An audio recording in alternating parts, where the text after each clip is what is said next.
Здравейте! С вас е Ваня Йорданова и си говорим за мечтите тази седмица. Разбрахме, че основният наш съюзник е нашия мозък.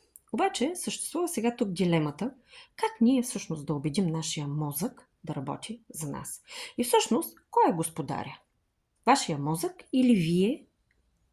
Така че решете. Трябва така да работим с нашия мозък, че той да служи на нас. При преформулирането на мечтата в цел се цели нещо точно, ясно и конкретно.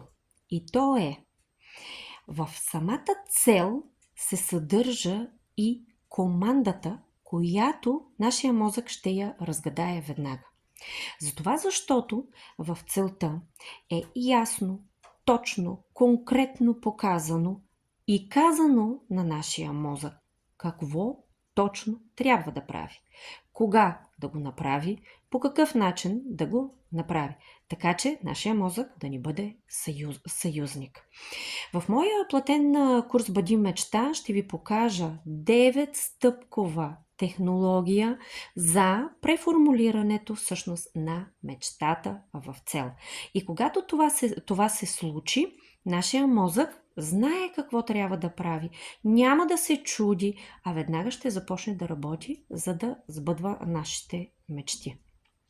С вас е Ваня Йорданова, коуч, констелатор, NLP практик съм, треньор по личностно развитие в сферата на себепознаването.